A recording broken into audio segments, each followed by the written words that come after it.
Hey guys, welcome to our YouTube channel Study Regner. Today we'll be discussing about BSc Honors Mathematics Semester 3 Group Theory. Here is the syllabus.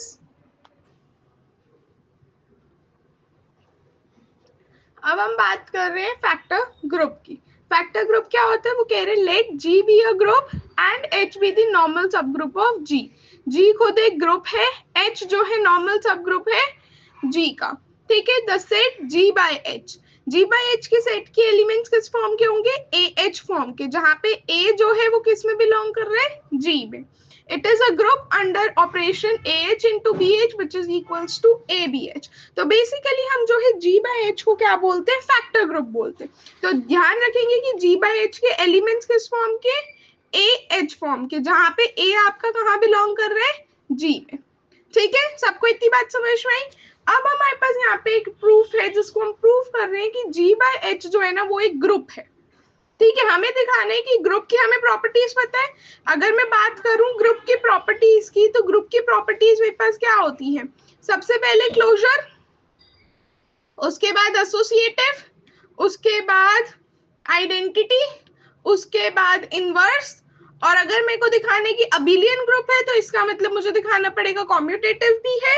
तो हम जो है ना ये सारी ही properties दिखाएंगे, बस कम्यूटेटिविटी नहीं दिखाएंगे, क्योंकि हमें अबिलियन नहीं बताना, हमें सिर्फ बताने की ये ग्रुप है।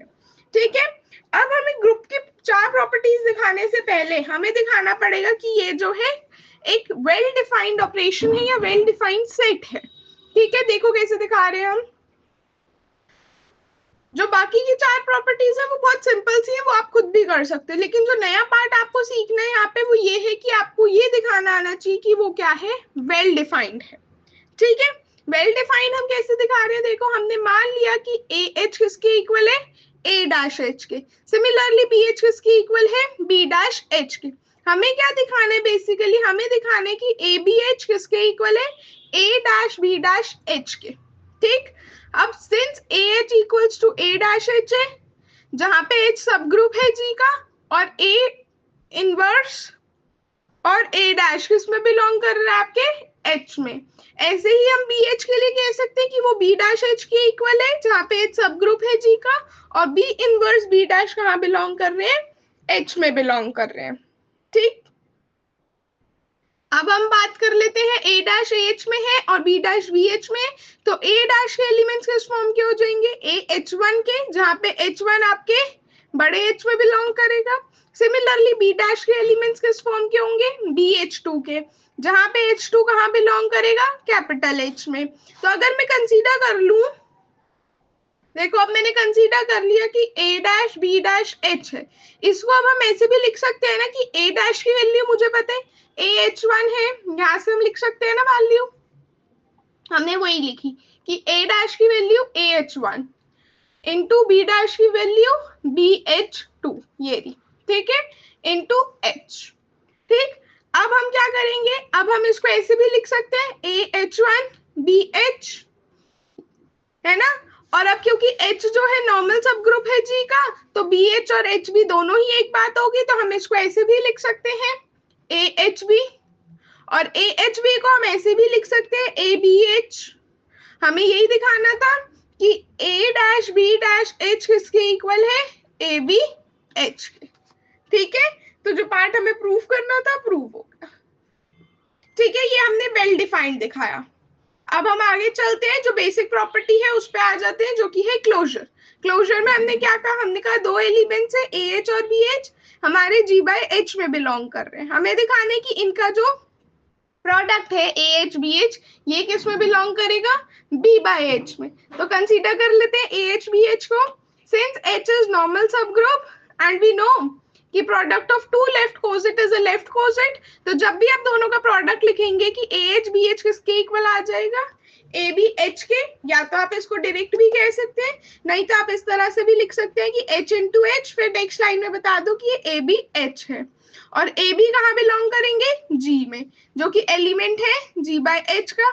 अब देखो आपका जो ये ए बी एच है ना, ये एलिमेंट है जी बाय एच का, लेकिन जो ये ए बी है ना, ये एलिमेंट है जी का। ये चीज याद रखना। ठीक है, अब क्योंकि जी एक ग्रुप है, तो क्लोजर प्रॉपर्टी अपने आप होल्ड कर रही है, हमें बताने की जरूरत ही नहीं है, बस हमने ये लिखना है कि जी जो है एक ग्रुप है। ठीक, ऐसी एसोसिएटिविटी पे आओ। अब हमने एसोसिएटिविटी के लिए 3 एलिमेंट्स ले लिए, AH, BH, CH। तीनों कहाँ बिलोंग कर रही है? G by H में। हमें क्या दिखाना है? ये चीज दिखानी है। तो हम लेफ्ट हैंड साइड कंसीडर कर ले। अब AH इंटू BH को हम ऐसे भी लिख सकते हैं ना, देखो अब हमारे पास है AH into BH into CH। अब ऐसे मान के चलो कि आपके पास ये है। अब इन दोनों को तो अभी हमने ऊपर सॉल्व करना सीखा ना, कि हम इसको ऐसे ABH लिख सकते हैं इंटू CH। अब ये ABH है और यहाँ पे ये CH है, तो अब हम इसको ऐसे भी तो लिख सकते हैं AB इंटू CH। एसोसिएटिविटी लगा देंगे तो हम BC को क्लब कर सकते हैं। जब हमने B और C को क्लब किया तो अब हम इसको ऐसे भी तो लिख सकते हैं A इंटू BCH। फिर हम इसको A इंटू H को अलग कर देते हैं, BCH को अलग कर लेते हैं। फिर अब हम इसको AH into BH into CH भी कह सकते हैं और इस पे ब्रैकेट ले लेते हैं। और यही पार्ट हमें प्रूफ करना था। राइट हैंड साइड देखो, हमारी यही थी जो हमें प्रूफ करनी थी। अब हम आ जाते हैं आइडेंटिटी पे। आइडेंटिटी सिंपली हमने मान लिया कि EH जो है क्या है, हमारे पास आइडेंटिटी एलिमेंट है जो कि किस में बिलोंग कर रहा है? G by H में। तो हमें क्या दिखाना है? EH इंटू AH किसके इक्वल है? AH into EH which is equals to AH। तो एक एक करके ले लेते हैं। मान लेते हैं EH इंटू AH। अब देखो EH इंटू AH है, इसको हम ऐसे लिख सकते हैं ना, E into A into H, EAH लिख सकते हैं। और अब हमें पता है EAH कुछ नहीं है बल्कि AH ही है। ऐसे ही वाइस वर्सा भी कर सकते हैं कि AH इंटू EH किसके इक्वल लिख सकते हैं? AEH के। और AEH कुछ नहीं है बल्कि AH ही है। यही हमें प्रूफ करना था। ठीक है, तो यही चीज हमने यहाँ लिखी। इनवर्स पे आ जाते हैं। मान लेते हैं कि AH G by H में बिलोंग कर रहे हैं, तो A इनवर्स H भी G by H में बिलोंग करेगा, इसका इनवर्स। सच दैट हम क्या कह सकते हैं कि हमें ये शो करना है। तो अगर मैं कंसीडर कर लूं AH into A inverse H, इसको अब हम ऐसे भी लिख सकते हैं ना, देखो A into A inverse H और A into A inverse identity बनेगा, यानी कि आइडेंटिटी इंटू H। और हमें यही दिखाना था। इसका अगर मैं वाइस वर्सा ले लूं से A inverse H into AH, तो मैं क्या लिख सकती हूँ? A inverse into AH। और ये पार्ट आइडेंटिटी बनेगा, तो आइडेंटिटी इंटू H, सॉरी यहाँ पे ये HA हो जाएगा। A inverse H into AH, ये आ जाएगा HA। ठीक, और ये आइडेंटिटी इंटू H बन गया। ठीक है, तो अब मेरी सारी प्रॉपर्टीज होल्ड हो रही है, तो मैं क्या कह सकती हूँ कि G by H forms a group. तो हमें यही दिखाना था कि G by H जो है ग्रुप है, तो हमने ये दिखा दिया। ठीक है, अब हम आ जाते हैं नेक्स्ट पे। नेक्स्ट में अब वो कह रहे हैं, एक नोट है छोटा सा, ये नोट देखो क्या कह रहे हैं। नोट में वो कह रहे हैं कि we know that center ZG कौन होता है आपका? ये सेंटर ऑफ अ ग्रुप, ये सब ग्रुप है G का। So we can very well form a factor group G by ZG। अगर हमें पता है कि सेंटर जो है वो नॉर्मल सब ग्रुप है G का, तो हम कह सकते हैं कि फैक्टर ग्रुप बनाएगा ये। तो G by ZG ये जो है ये एक फैक्टर ग्रुप होगा ही होगा। ठीक है, अब हम इस क्वेश्चन पे आ जाते हैं।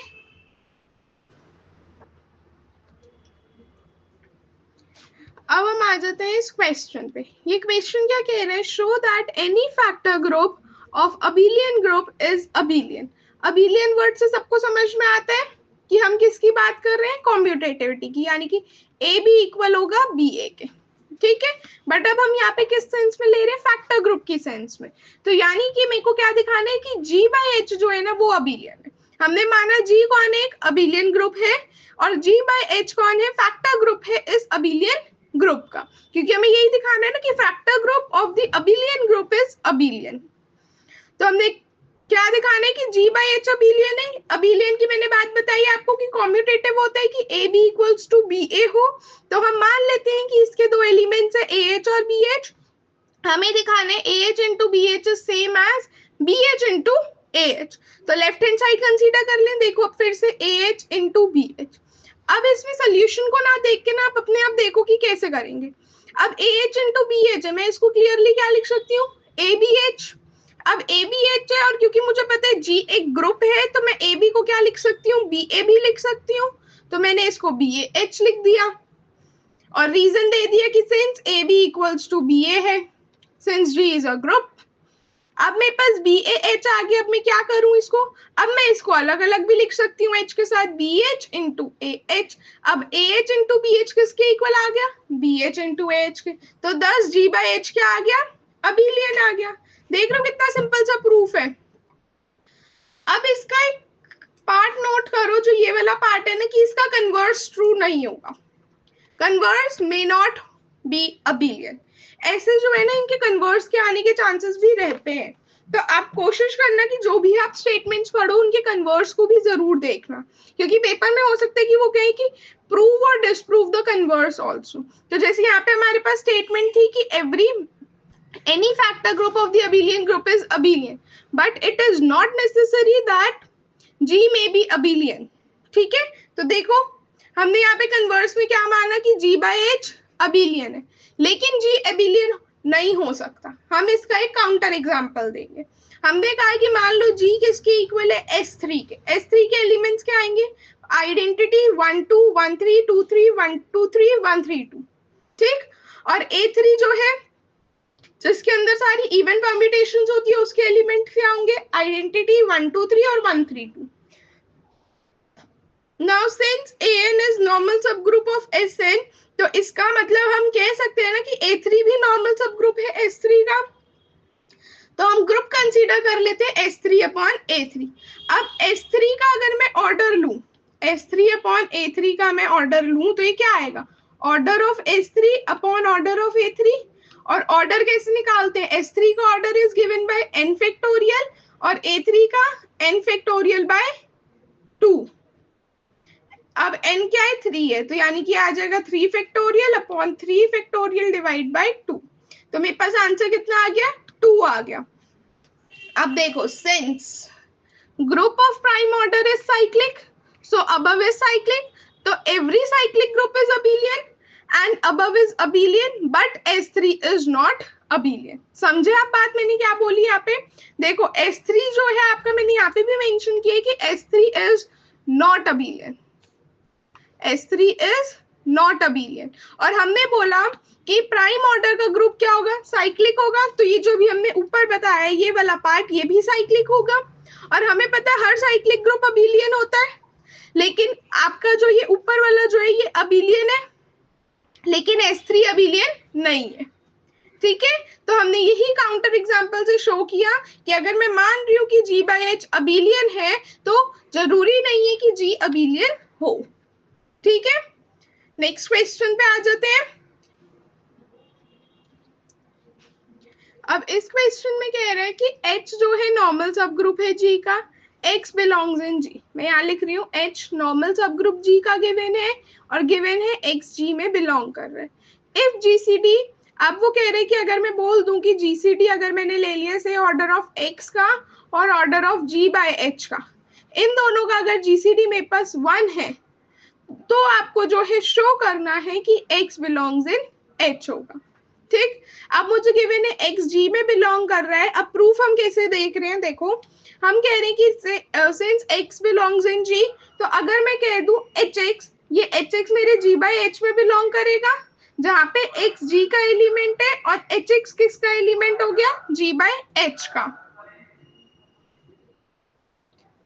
ठीक है, अब मैं अगर दोनों का ऑर्डर ले लूं, तो मैं कह सकती हूँ ना कि order of HX divides order of G by H, और मैं मान लेती हूं कि ऑर्डर ऑफ HX को n। ठीक, HX को ना मान के हम X का ही ऑर्डर मानते हैं। से मैंने कहा order of X equals to n है, तो यानी कि मैं कह सकती हूँ x to the power n identity के इक्वल होगा। अब अगर मैं HX to the power n मानूं, तो इसका क्या मतलब हो गया, HX into HX into HX, और ये मेरा कहां तक जाएगा, इंटू HX। ये मैं n टाइम्स तक कह सकती हूँ, यानी कि इसका मतलब मैं h को ले लूं और x इंटू x करूं n टाइम्स तक, तो मैं क्या कह सकती हूँ, h into x to the power n। है ना। और मुझे पता है x to the power n identity है, यानी कि मैं इसको h इंटू आइडेंटिटी लिख सकती हूँ, यानी कि ये h आ जाएगा। तो जो hx to the power n है वो किसके इक्वल आ गया, h के। ऑर्डर ऑफ hx क्या आ जाएगा, n हो जाएगा। देखो यहाँ पे मैंने लिखा हुआ है ऑर्डर ऑफ hx n आ गया। तो अब ऑर्डर ऑफ hx किसको डिवाइड करेगा, n को, या हम कह सकते हैं ऑर्डर ऑफ hx किसको डिवाइड करेगा, ऑर्डर ऑफ x को, क्योंकि हमने माना हुआ है ऑर्डर ऑफ x n है।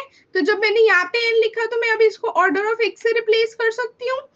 अच्छा, अब हमने इसको जो है सेकेंड कंडीशन मान ली, और जो ये वाली वैल्यू थी ना, यहाँ पे हमने इसको फर्स्ट कंडीशन मान ली। अब हमने दोनों को कंबाइन करके क्या कहा, फ्रॉम 1 and 2 हम क्या कह सकते हैं कि order of hx divides order of x and order of hx divides order of g by h। तो अगर मैं दोनों का जीसीडी ले लूं, ऑर्डर ऑफ x और order of g by h का जीसीडी ले लूं तो 1 आएगा। तो ऑर्डर ऑफ hx 1 आ गया, it implies hx equals to h। यहाँ पे मैंने प्रॉपर्टी भी लिख रखी है, आप देख सकते हो।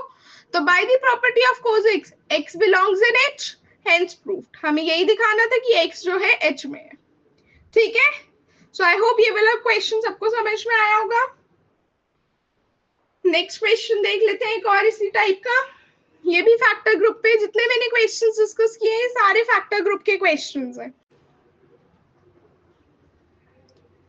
अब हम बात कर रहे हैं नेक्स्ट क्वेश्चन की। इस क्वेश्चन में कह रहे हैं n आपके पास एक नॉर्मल सब ग्रुप है g का, h सब ग्रुप है g का, n जो है वो नॉर्मल सब ग्रुप है टू h। हमें पहले भी गिवन है कि n नॉर्मल सब ग्रुप है g का।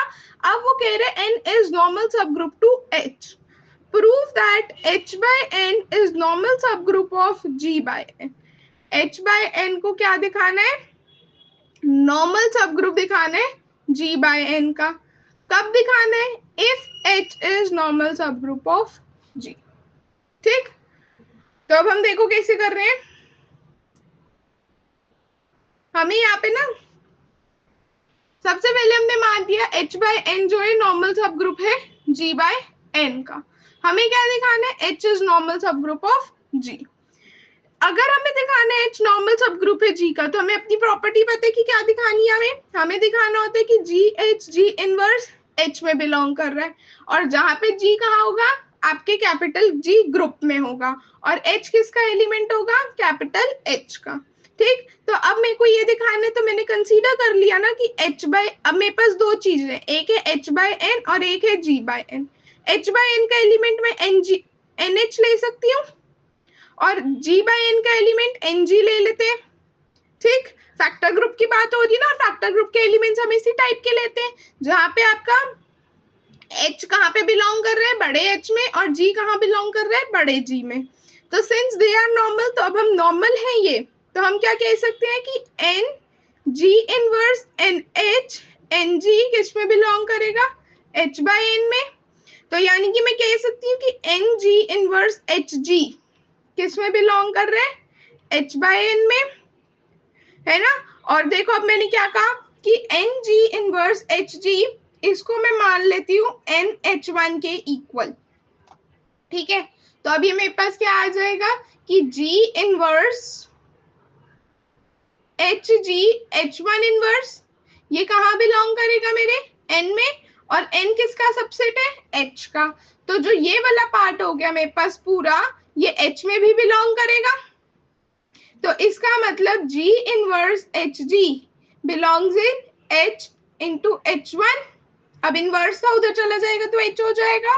तो इसका मतलब G इनवर्स HG कहाँ बिलोंग कर रहा है, H में। तो यानी कि H नॉर्मल आ गया G में, H इज द नॉर्मल सब ग्रुप इन G। अब हम इसका कन्वर्स पार्ट दिखा रहे हैं, जिसमें हम कह रहे हैं कि मान लेते हैं H नॉर्मल सब ग्रुप है G का, हमें दिखाना है h by n is the normal सब ग्रुप ऑफ g by। तो अगर मैं देखूं h by n के एलिमेंट्स फिर से NH ले लो, और g by n के एलिमेंट्स NG ले लो। हमें नॉर्मल दिखाना है, यानी कि हमें दिखाना है कि NG इनवर्स NH NG किस में बिलोंग कर रहा है, h by n में, है ना। अब मैं अगर ये वाला पार्ट कंसीडर करूं, तो ये पार्ट को मैं इक्वल लिख सकती हूँ NG HG के।